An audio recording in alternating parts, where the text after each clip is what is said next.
This is an English educator Magnolia. Welcome to next toppers, जहां हम देश का भविष्य बनाते हैं। तो गाइस, हम आज पीने वाले हैं माउंटेन ड्यू और करने वाले हैं कुछ बहुत ही तूफानी, क्योंकि माउंटेन ड्यू का ऐसा कहना है ना कि डर के आगे जीत है। मैम यहाँ क्यों बात कर रहे हैं इस बारे में? क्योंकि इस चैप्टर के जो मेन हमारे कैरेक्टर है वो भी क्या करते हैं, अपने डर का सामना करके फाइनली डर से जीत हासिल करते हैं। तो आज हम पढ़ने वाले हैं एक ऐसा ही चैप्टर जिसका नाम है the deep water. So without further delay let's get going with our chapter discussion. सबसे पहला चीज जो हम हमेशा समझते हैं कि ये चैप्टर किस बारे में है या इस चैप्टर में हम देखने क्या वाले हैं। तो the first thing is deep water is an excerpt taken from of man and mountains by William O Douglas. William O Douglas हमारे राइटर है और वो अपनी ही एक कहानी बताते हैं, ठीक है। वो नरेटर राइटर दोनों है। Now what does this chapter mainly show? क्या दिखा रहा है मेनली ये चैप्टर हमें? कि it reveals how as a young boy the narrator nearly drowned in a swimming pool, and he talks about his fear of water and thereafter how he finally overcame his fear of water. Simple words में, simple शब्दों में हम इस chapter में देखेंगे कि हमारे narrator को बचपन में पानी से बहुत डर लगता था, वाटर का फोबिया था, लेकिन कैसे ग्रेजुअली वो जितने बड़े होते गए ग्रेजुअली उन्होंने अपने डर का सामना करना सीखा। And there was once a time when he finally overcame his fear of water. ठीक है, तो ये जो जर्नी है इसको बहुत short crisp to the point तरीके से हम इस चैप्टर में देखने वाले। Let's go ahead to the next important thing which is the theme of this chapter. अब देखो इस चैप्टर में ना परसीवरेंस का थीम बहुत ज्यादा क्लियरली दिखाया गया है। क्या मतलब, किसी इस चैप्टर में ना इट शोज अस कि कैसे हम एक डर को या किसी भी चीज का सामना कर सकते हैं एंड उस चीज से उभर के बाहर आ सकते हैं, चाहे वो डर हो, चाहे वो स्ट्रेस हो, चाहे वो कोई भी चीज हो लाइफ में। एंड स्पेशली इस चैप्टर में द फियर ऑफ वाटर, ठीक है, ability to overcome challenges and fear, never giving up attitude, and lastly constant efforts. तो ये सारे जो पॉइंटर्स हैं ना, these are very clear messages या themes that we see in this chapter. क्यों? क्योंकि पूरे चैप्टर में हमारे जो डॉगलस भाई साहब है वो कंटिन्यूअस कोशिश करते रहते हैं कि अपने डर का सामना कैसे करें, डर के आगे जीत है को सच कैसे बनाए, ठीक है। तो कैसे later on in his life he tries to learn swimming, फिर वो अलग अलग लेवल्स ऑफ डिफिकल्टीज में जाके प्रैक्टिस करते हैं swimming. Will see in the chapter, अलग अलग जगहों में जाके स्विमिंग प्रैक्टिस करते हैं, अकेले पानी में उतर जाते हैं, not in a pool but in a river sort of a place, and finally वो अपने डर को ओवरकम करते हैं, ठीक है। तो ये are the underlying themes of this chapter. आगे बढ़ते हैं, let us finally come to the important pointers for this chapter, ठीक है। तो to talk about the important pointers about the chapter, पूरे चैप्टर में चल क्या रहा है। सबसे first thing that we see, the narrator developed an aversion to water at a young age. मतलब बहुत कम उम्र से, when he was very young, उस समय से, मतलब ही वाज जस्ट 3 और 4 years old, तब से इनको पानी से डर लगने लगा था। अब ये कैसे हुआ था? जस्ट 3-4 साल का एक बच्चा, उसको पानी से कैसे डर लगने लगा? तो एक बार की बात है जब हमारे नरेटर अपने फादर के साथ गए थे बीच पे घूमने। अब वो गए बहुत खुशी से, पापा के साथ एकदम मस्ती कर रहे थे बीच पे, बट सडनली क्या हुआ, बहुत rough and harsh water wave आया and the narrator tripped into the water. उनका मुंह पानी के अंदर घुस गया था। वो उनको ऐसा लग रहा था कि मैं डूब ही ना जाऊँ, डूब के मर ही ना जाऊँ चोक करके। He was basically buried inside water and उनके पापा बाजू में खड़े होकर हंस रहे थे, मजाक उड़ा रहे थे, ठीक है। बट पापा के लिए या व्यूअर्स के लिए वो फनी हो सकता है, लेकिन नरेटर के लिए वो एक बहुत ही ज्यादा ट्रॉमेटाइजिंग इवेंट था एंड तब से वो पानी से डरने लगे थे। लेकिन दैट वाज नॉट ऑल, ठीक है, दैट वाज नॉट ऑल। क्या हुआ था, हमारे narrator around when he was at the age of 10 और 11, उस टाइम में उन्होंने डिसाइड किया था कि मैं स्विमिंग सीखूंगा। डर तो भगाना चाहिए ना, तो एट दैट एज 10-11 साल की उम्र में उन्होंने डिसाइड किया मैं स्विमिंग सीखूंगा। तो कहाँ जाऊंगा? YMCA नाम का एक पूल है, मैं उस स्विमिंग पूल पे जाऊंगा और वहां पे मैं ट्रेनिंग लूंगा कि स्विमिंग करते कैसे है ताकि पानी से मुझे डर ना लगे। तो ठीक है, सॉर्टेड। अब वो जाते हैं स्विमिंग पूल के, वहाँ पे एडमिशन लेते हैं अपना। आप में से कोई स्विमिंग अगर करता होगा या किया होगा तो आपको पता है, आपको उस ऑर्गेनाइजेशन में जाके पहले एडमिशन लेना होता है एंड देन ट्रेनर आपको ट्रेन करते हैं इनिशियल डेज में। तो उन्होंने भी एडमिशन ली, वो गए एंड स्विमिंग का कॉस्ट्यूम होता है ना, it's just one shorts that you wear for men. तो उन्होंने भी वो शॉर्ट्स पहना and he was very thin at that time. तो he used to feel very shy कि अरे यार ऐसे पहन के मुझे पूल पे जाना पड़ता है, दिस सो शाई शाई thing. But any which ways costume है, स्विमिंग कॉस्ट्यूम तो पहन के he would go into the water. एक बहुत ज़रूरी सूचना यहाँ पे कि नरेटर के लिए it was not a very difficult task, क्योंकि पानी का जो डेप्थ था इनसाइड द पूल वो ग्रेजुअली बढ़ता था। मतलब स्टार्टिंग के पार्ट पे जस्ट 2-3 फीट का ही हाइट था पूल का, और धीरे धीरे वो 9 फीट तक डेप्थ पे गया था, बट स्लैंटिंग वे में। ऐसा नहीं कि यहाँ पे 2 फीट 3 फीट का है तो सडनली धप से यहाँ पे 9 फीट का है, ठीक है। तो ही थॉट कि आराम आराम से पहले मैं सामने की तरफ सीखूंगा कैसे स्विम करते हैं, कैसे पानी में फ्लोट करते हैं, उसके बाद ग्रेजुअली विद टाइम 4-5-6 महीने बाद मैं डीपर एंड पे जाके प्रैक्टिस करूंगा। तो this was set in his mind, ठीक है। लेकिन इस टाइम में भी एक बहुत बड़ा झटका मिला था उनको जब वो 10-11 साल की उम्र में स्विमिंग सीखने गए, और उस झटके की वजह से this was the second event because of which बचपन से ही वो बहुत ज़्यादा पानी से डरने लगे थे। तो इवेंट क्या था? The miss adventure. अब यहाँ पे मिस एडवेंचर मतलब एग्जैक्टली हुआ क्या था? हमारे नरेटर सिंपली एक पतले पुतले से दुबले से लड़के थे एंड उसे स्विमिंग पूल में, उसे एसोसिएशन में और भी लोग जाते थे फॉर श्योर।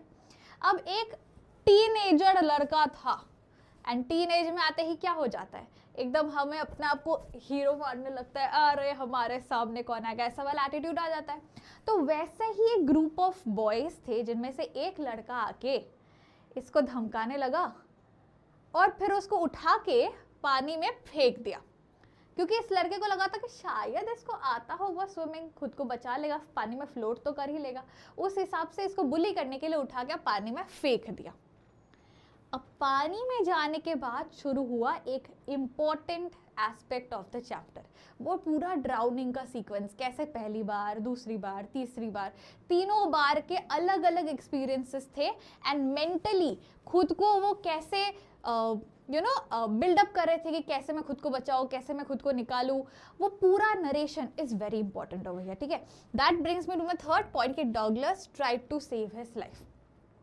यहाँ पे you have to do one major thing, आपको एक छोटा सा नोट बनाना है कि कैसे क्या हुआ था पहले बार डूबने में।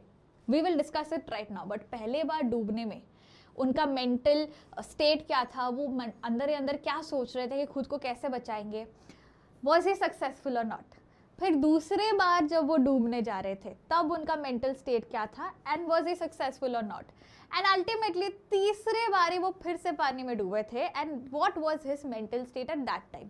ऐसा एक छोटा सा पॉइंटर या चार्ट बना लेना, क्योंकि ये ज़रूरी है, ठीक है। तो क्या हुआ था बेसिकली, अगर we talk about it, how did he try to save his life. Basically जब उसको पानी में फेंका गया तो वो पानी में ऐसे जाते रहे एंड बहुत मुश्किल से वो trying to not breathe water in, लेकिन सांस भी नहीं ले पा रहे, पानी के अंदर डूबते जा रहे। तो उनका लंग्स ऐसे फूलता जा रहा था, उनको लग रहा था अभी मेरे लंग्स बर्स्ट आउट हो जाएंगे, मतलब मैं क्या करूँ, खुद को कैसे बचाओ, my body is feeling heavy. And वो धीरे धीरे नीचे जाने लगे। क्यों इतना नीचे क्यों? क्योंकि उस लड़के ने, जो 18 साल का जो लड़का था, उसने उसे 9 फीट वाले साइड में फेंका था पानी में। तो that there's a phrase also in the chapter कि that 9 feet felt like 90, क्योंकि वो बहुत स्लो मोशन में धीरे धीरे जा रहे थे। As soon as he touched the, मतलब his feet touched the surface of the water, मतलब पूल अगर इतना हाइट है तो वो ऐसे ड्राउन होते जैसे ही एकदम सरफेस के पास उनका पैर छुआ, उन्होंने कोशिश किया कि विद फुल फोर्स वो खुद को ऊपर पुश करे। Because if he does that, उनके दिमाग में ऐसा आइडिया था कि जैसे एक कॉर्क पटक करके कॉर्क खोलते हैं ना बॉटल का, तो वैसे खुद को ऐसे जंप करेंगे तो पानी के ऊपर ऐसे करके निकल के बाहर आ जाएंगे। उस माइंडसेट के साथ उन्होंने उनको खुद को पुश अप किया, लेकिन it was a failed attempt. उन्होंने ऐसे ट्राई किया कि मैं अपना हाथ निकालूं, कोई रस्सी आ जाए, कोई आ जाए, मैं कुछ भी पकड़ के ऊपर तक खींच पाऊँ, but only the thing he grabbed was water. उन्होंने सोचा कि अगर मैं ऊपर तक आ जाऊँ, मतलब मैंने सिर्फ खुद को पुश किया ना तो मेरा फेस बाहर आ जाएगा, then I will be able to breathe या कुछ। लेकिन सैडली पहले अटेम्प्ट में सिर्फ उनकी आंखें और नाक बाहर आई थी, माउथ तक भी बाहर नहीं आया था। यहाँ तक पानी के बाहर आया और फिर से वो दूसरे राउंड के लिए डूबने लगे। अब दूसरे बारी जब वो डूब रहे थे, इस बार उनके मेंटल स्टेट का कुछ ऐसा था कि ही वॉज डिसाइसिव। अब मुझे पता है कि ट्रिक क्या है। जैसे ही मैं नीचे जाऊंगा, let me hold my breath, एकदम काम डाउन होकर नीचे जाता हूँ। जैसे ही मैं सरफेस तक जाऊंगा, बहुत जोर से I try to jump up from inside the water, ताकि मैं बाहर निकल जाऊँ। तो एकदम बहुत पेशेंस के साथ, बहुत काम डाउन होके ही ट्राइज, क्योंकि उनका पैर एकदम पैरालाइज लग रहा था, इट वाज फीलिंग हैवी। वो पैर को ज़्यादा मूवमेंट करके ऊपर खुद को नहीं ला पा रहे थे। तो ही ट्राइड एंड वो नीचे तक गए। पूरा फोर्स लगाने का कोशिश किया उन्होंने, but sadly this too was a failed attempt. ठीक है, यहाँ पे before I go to the third time एक चीज़ मैं बताना चाहूँगी। 1-2 पेज कंटिन्यूअस इसका एक डिस्क्रिप्शन होगा about all the 3 attempts. Make sure कि आप उन अटेम्प्ट्स को इन शॉर्ट की पॉइंट्स बना लो कि पहले अटेम्प्ट में क्या हो रहा था, दूसरे अटेम्प्ट में हाउ वाज इट डिफरेंट, उन्होंने मेंटल स्ट्रेंथ कैसे गेन किया था, लेकिन तीसरे अटेम्प्ट में कैसे वो मेंटल स्ट्रेंथ चला गया, and how he started losing consciousness. ठीक है, तो that brings me to my next point, a sheer stark terror. तो दूसरी बार तो उन्होंने ट्राई किया, लेकिन वो फिर भी ऊपर तक नहीं आ पाए थे। He started sinking down again. अब इस बारी इमेजिन किसी को अगर स्विमिंग नहीं आता और वो पानी में डूब रहा है, ही इज ट्राइंग कि बार बार मैं बाहर निकल जाऊं, लेकिन अपना पूरा एफर्ट डालने के बाद भी इतना स्ट्रेंथ नहीं है कि वो पानी के बाहर तक आ पाए। 2 बारी अटेम्प्ट किया उन्होंने, नॉट बीइंग सक्सेसफुल। तीसरी बार जब नीचे वापस से ड्राउन होने लगे ना, this time he lost all strength. उनको ऐसा लगने लगा था अब मैं शायद बेहोश ही हो जाऊंगा, अब मैं मर ही जाऊंगा, I will choke to death, I will die, I will not live any more. And बस उस माइंडसेट के साथ वो डूबने लगे पानी के नीचे। इस बारी there were no efforts, everything was seamless. वो बस डूबते जा रहे थे, ऐसा ही फीलिंग हो रहा था। बिकॉज ही स्टार्टेड फीलिंग कि अब मैं मर ही जाऊंगा, I will not be able to survive. ठीक है, further we see how he comes up to the fight for survival that is lost। obviously बात है, वो डूब रहे होते हैं, डूब जाते हैं, एंड बाद में कोई उनको पूल से निकालता है, एंड वो 18 साल के जो मोटा सा लड़का था उसको डांटते हैं कि why did you do this and all, लेकिन वो डूब ही जाता है, वो सक्सेसफुली खुद को नहीं बचा पाते हैं। एंड दैट डे जो उनके दिमाग में एक डर बैठता है ना, वो डर से ओवरकम करने में उन्हें बहुत साल लग जाते हैं। Like he becomes an adult, तब तक जाके वो अपने डर से ओवरकम करेंगे खुद को। But how does he do that? That brings to my next important question कि कैसे वो खुद को इतना मेंटली स्ट्रांग बना लेते हैं that he is able to overcome his fear of water. ठीक है, this brings me to my next point. क्या कि the terror destroyed Douglas social life and he tried to overcome it, and finally Douglas's will to live grew in intensity. तो इस चीज को ना समझने के लिए मैंने एक इजी तरकीब निकाल लिया है, ताकि आप और आसानी से प्रिपेयर कर पाओ कि ओवरकम जैसे उन्होंने किया उस जर्नी का मतलब इंपॉर्टेंट की एस्पेक्ट्स क्या क्या है, वो यहाँ पे मैंने आपके लिए ऑलरेडी उठा के ला दिया है। आपको बस इतना करना है कि चैप्टर को एक बार रीड कर लो ताकि डिटेल आपके पास रहे, एंड उसके अलावा you have it here. This is all about the overcoming journey, उन्होंने कैसे खुद को ओवरकम किया। अब जैसा ये पॉइंटर कहा गया था कि पानी के डर के वजह से उनका सोशल लाइफ खराब हो रहा था। कैसे? दोस्त उनके जा रहे थे फिशिंग करने, स्कूबा डाइविंग करने, वाटर एक्टिविटी करने के लिए, बट कभी भी उनके दोस्त वाटर एक्टिविटीज के लिए अगर जाते तो ये हमेशा 2 कदम पीछे ले लेते थे कि भाई नहीं, मुझे पानी से डर लगता है। And that made him lose out on lot of social gatherings, fun times with friends, and वो बहुत दुखी हो जाते थे इस बारे में कि जस्ट बिकॉज मैं इस चीज़ से डरता हूँ, इस एक कारण की वजह से मैं दोस्तों के साथ इंजॉय नहीं कर पा रहा हूँ। So he decides to do something. ठीक है? The experience left the narrator with a haunting fear of water, which affected his fishing trips and enjoyment of water sport. Thus, he hired an instructor in October who taught him to swim piece by piece over months, including inhale and exhale exercises and leg kicks. Clicks बोल रही हूँ. तो इन्होंने काफी सालों बाद, like years later, he hired an instructor, मतलब एक ट्रेनर इन्होंने हायर किया कि अभी तो मैं अडल्ट हो गया हूँ ना, I can do things the way I want. तो एक इंस्ट्रक्टर हायर किया एंड उनको बोला कि मुझे पानी से बहुत डर लगता है, तो मुझे स्विमिंग सिखा दो, मुझे स्विमर बना दो। Tell me all the techniques कि पानी के अंदर कैसे ब्रीथ करते हैं, ब्रीथ इन ब्रीथ आउट किया जाता है, टेक्निक सिखा दो, लेग किक सिखा दो, स्विमिंग टेक्निक सिखा दो, ताकि मैं पानी में अगर कभी गलती से रिवर में भी गिर जाऊँ तो खुद को बचा के मैं आ सकूँ। तो he hires the trainer and then for almost over 6 months, 6 महीने से ज़्यादा ही आई थिंक उनको लगा था, उन्होंने कंटिन्यूअस ट्रेनिंग किया। Inhale, exhale, butterfly strokes, normal floating, leg kicks, everything he tried, ठीक है। And finally after the instructor finished in April, मैं अक्टूबर से शुरू किया, अप्रैल में ही ended, the narrator continued to challenge his residual fear, finally conquering it after swimming 2 miles across Lake Wentworth in New Hampshire and swimming across Warm Lake. तो उन्होंने पूरा ट्रेनिंग अपने ट्रेनर के साथ कंप्लीट किया।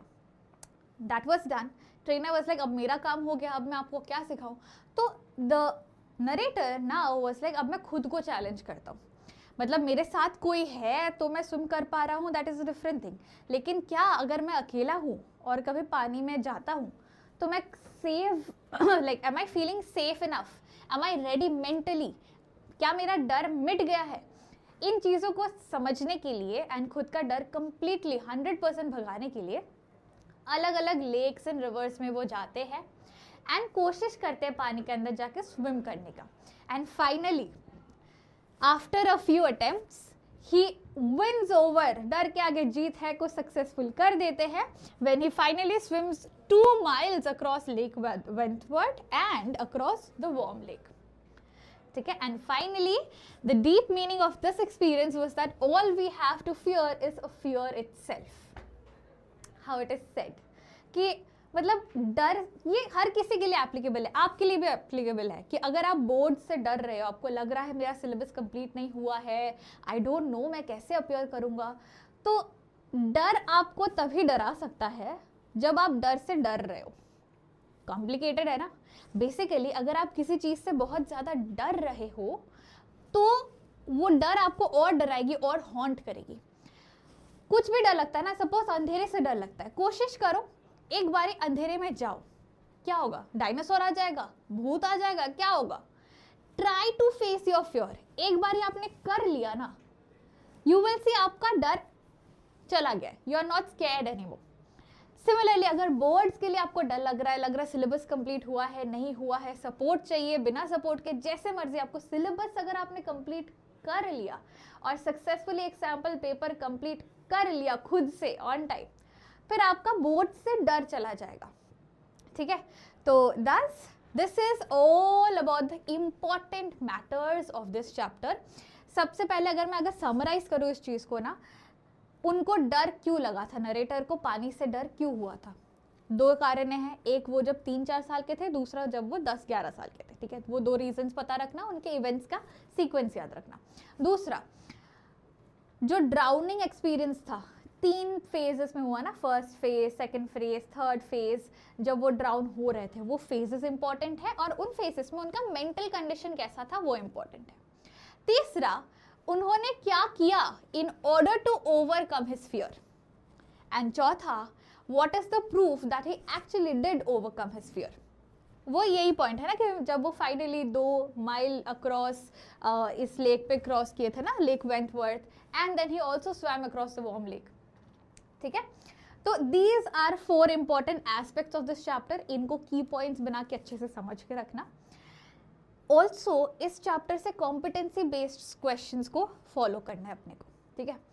तो मैम आप बस बोलोगे कॉम्पिटेंसी बेस्ड क्वेश्चन कर लो, आप कुछ बताओगे नहीं, कोई इंपॉर्टेंट क्वेश्चंस नहीं दोगे होमवर्क के लिए, तो भाई मैं हूँ ना, आई एम हियर।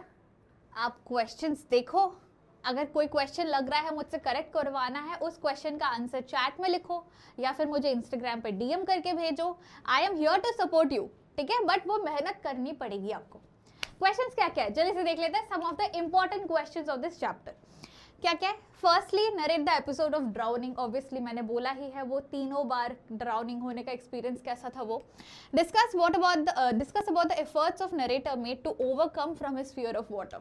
उन्होंने क्या एग्जैक्टली किया था जिसके वजह से फाइनली उन्होंने डर के ऊपर जीत हासिल कर ली थी. ठीक है.